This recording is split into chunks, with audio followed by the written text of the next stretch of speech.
Good morning. Happy Thursday, everyone. If you're tuning in live this morning, please come in and say hello. Happy Thursday. I have had a busy morning and for the first time in a long time, I actually did a little bit of exercise. What is that word? Exercise. Um, and then I just realized I forgot to read my meditation for the morning. So I'm going to read it out loud and we're going to dig in because that's just fun. All right, so October 6th, here is the meditation for today. What are your priorities? I was working away in my cabin trying to print out the pages I had typed into my computer. I was taking a half an hour to print each page. I had 100 pages to go. For the umpteenth time, I checked my computer, checked the program, checked the printer, checked everything I knew to see why it was printing so slowly. It had all seemed to be set up properly. Then I accidentally touched a control setting, one I hadn't noticed before. It was the priority control. It was set on low. I switched it to high. The pages now began to print at top speed. Priorities are important. Learning how to focus our energy according to priorities, even though we're going with the flow, is an important part of our lives.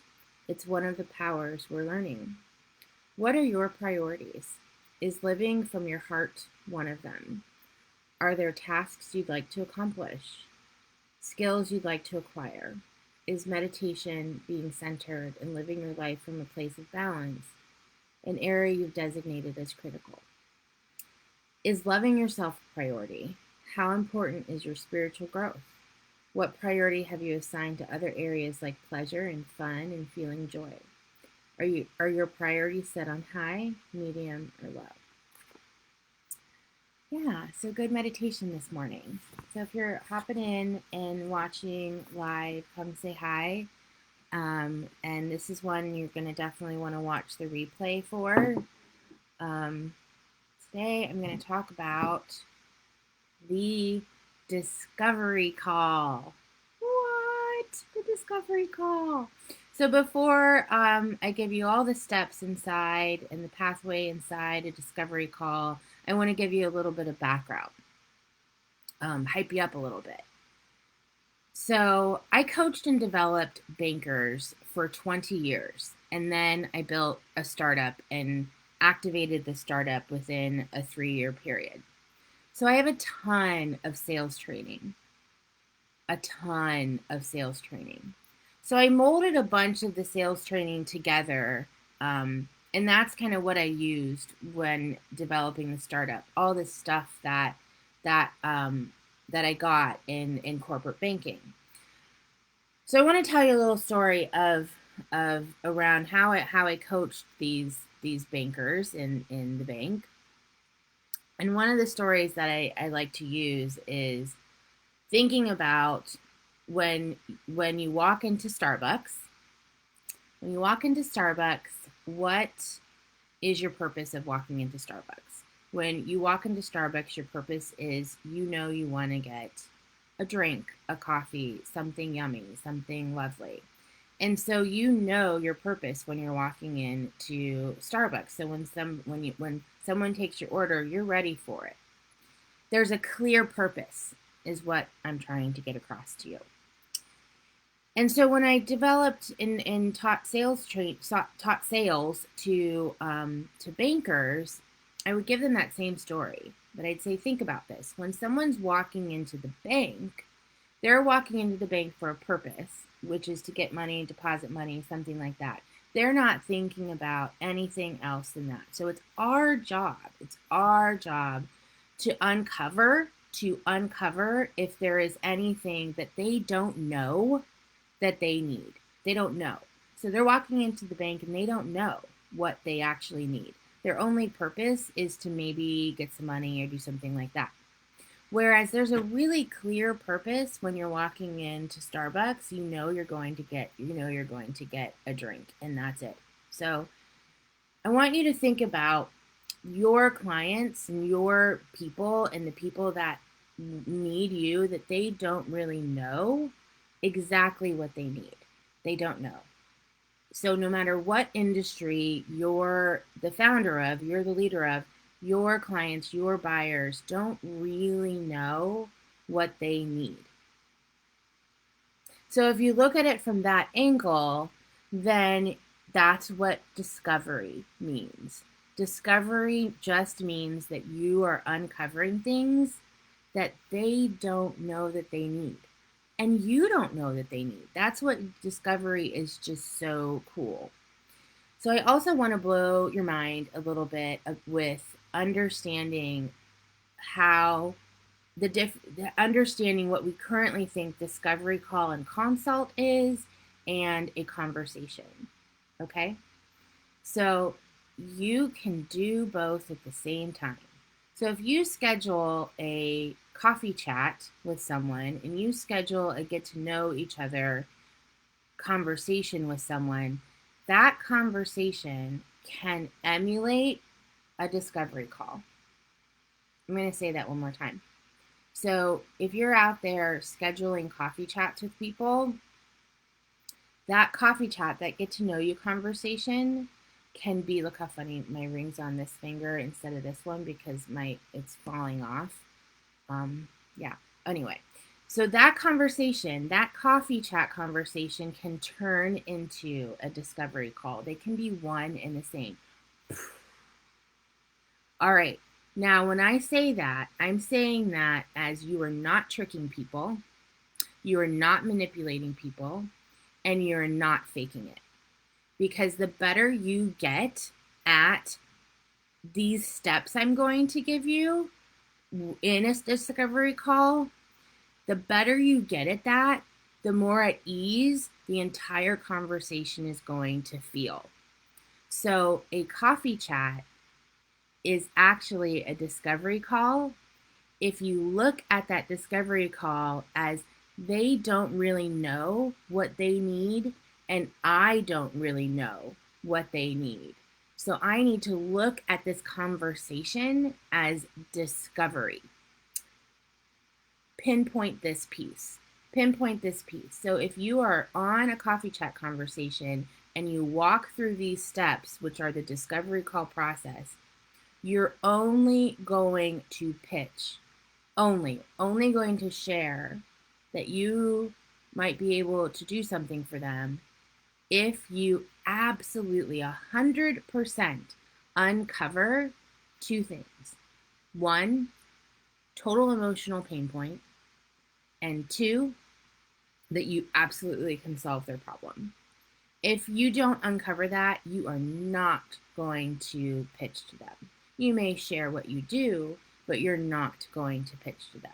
So I want to make that really clear. That's where you're not tricking them, you're not manipulating, and you're not faking it. You are not pitching. Hear me? You are not pitching. So that's the mindset I want you to go into with every conversation with a potential ideal client. Every conversation with a potential ideal client, you're going in with they don't know what they need. I don't know what they need. And this conversation is to discover that and follow these steps and you'll get yeses.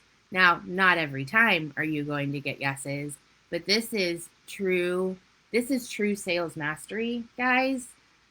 Really perfecting this discovery call. And this is where my clients make thousands and thousands of dollars. This is the turning point. This is the leap. This is where they leap. So it's big. All right. So there are, inside a discovery call, there are steps. There are 1, 2, 3, 4, 5, 6, 7, 8. There are 9. It looks like there are 9 steps inside a discovery call. And I'm going to guide you through that discovery call over the next 3 days. So I'm going to tell you what those steps are right now and then give you some guidance. So if you have not joined the morning huddles yet, this is the morning huddle you want to join and you want to watch the replay.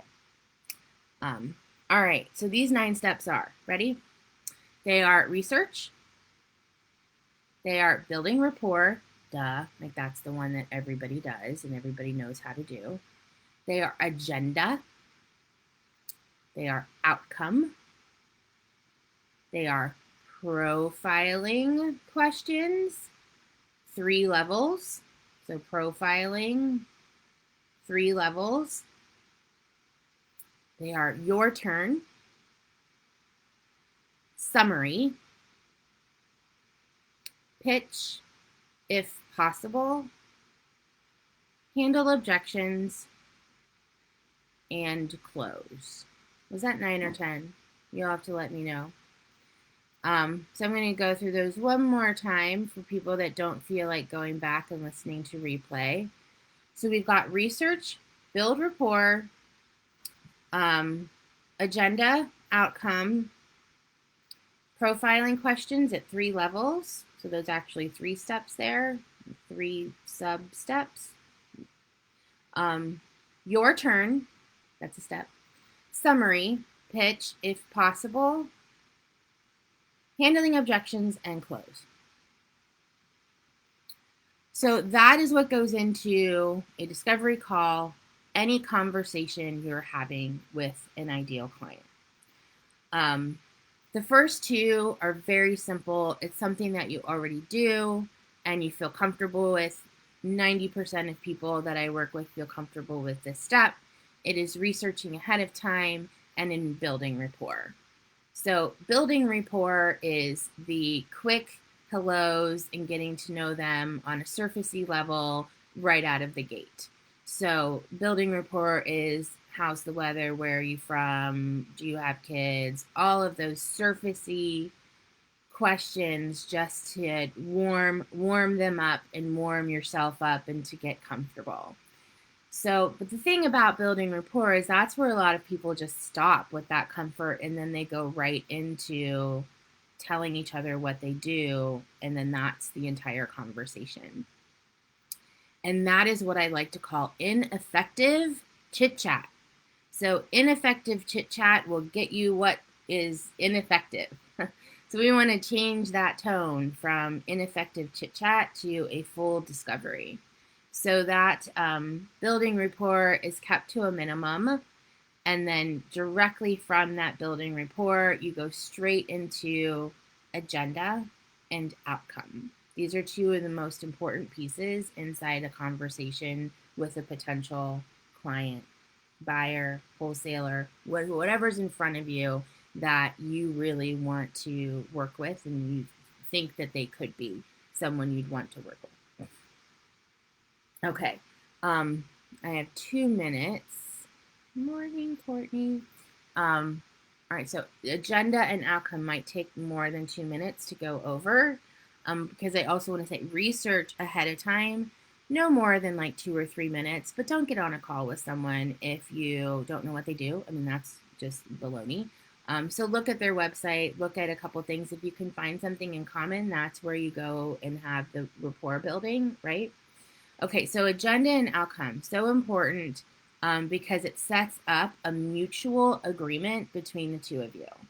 Because this is a conversation. It could be set up as just a get to know you conversation. It could be whatever the conversation is, we need to make sure that there's a mutual agreement between the 2 people that are talking so you can then follow the next several steps, okay? So agenda is very simply why you're on the call and your goal for the call. So an agenda could simply informally be, thanks so much for hopping on. I actually, have a lot of these coffee chat conversations. I really enjoy getting to know women. Is that something that you do often too? Great. So my goal for the call is really, truly to get to know you a little bit. Actually, probably to get to know you more than a little bit. Understand your background, your story, understand what you're doing now, and understand like where you're going. Truly a open up conversation. So does that sound okay with you? Anything else you really want to do on the call? Is there anything else you want to cover on the call? So that's an agenda. You are setting it up, you're leading the conversation, you're setting it up as formally, informally as you would like, and you're asking them if there's anything else that they want to cover, and you're gaining agreement that this is what they want to do too. So it is not just going into straight conversation like, oh, how's your day going? La la la la. Oh, okay, tell me about yourself. No, you do not do just tell me about yourself. There's no mutual agreement there. That's where the trickiness comes into play. Because if you tell people about yourself and then you try to sell them, that's tricky and yucky, right? So you want to set the agenda of being, hey, we're on this call together. Here's my goal for the call. I want to get to know you. I want to understand your story, your past, your history, what you're doing now, where you want to go. I want to do the same. Is there anything else you want to cover? Is there any like goals that you have for the call? And they usually are like, no, because they're not used to somebody setting an agenda. But it's actually really refreshing because then they know they have that agreement too. So mutual agreement is what an agenda is. 2 minutes over, guys. I'm going to do one more. And that is the outcome. The outcome is the most important piece of the call, because the outcome allows you, if you are in a position to be able to share that you can solve a problem of theirs, this is the place that you can do that. So the outcome is one of the hardest things, and it's the most important. So this is an area that you really want to practice. So once you set the agenda, which is what I just went over, right after the agenda, after they say, yeah, that sounds great, then it is great. So glad to hear. So when I have these conversations, typically what I see is one of three things happen. Either one, we find out that there's actually an opportunity for us to work together in some way, and that's really cool. And, we go from there. Two, we find out like really great things about each other, but there's really like not really any opportunities for us to move any further. And that's okay too. We spend some time getting to know each other. But I want to make sure it's okay to say there's really not much that we could do for each other. Or third, that we just kind of tapped the surface and there's just so much, and we're actually pretty excited, and we will then schedule more meetings because there might be an opportunity down the line, right? So that is the outcome. The outcome is always the same thing. Those typically I see three things happen, okay? One, yes, there's a yes. Two, there's a no. Or three, there's a more shall be revealed. So why these three things? Because there's a rejection already built in. We want to set it up so people can say no to us and we can say no to them, and it's completely okay and it's completely transparent. So, and we're also going into it being completely transparent that there could be an opportunity here, and we want to be able to explore that. So that is those are the few areas I'll cover just for today, because the next, everything we're going to be going over tomorrow is about profiling during these conversations. So profiling is just as important as outcome, but like outcome is very important, something to really, really practice, because you're setting it up at the beginning of the call, not the end. So practice your agenda, write it out, write out your outcome, write it out, listen to this again, and start writing and scripting. And tomorrow we'll do full-fledged profiling and then go from there. I hope this was helpful for everyone. And thank you so much for all the birthday wishes yesterday, and we'll see you tomorrow. Have a blessed day. Bye.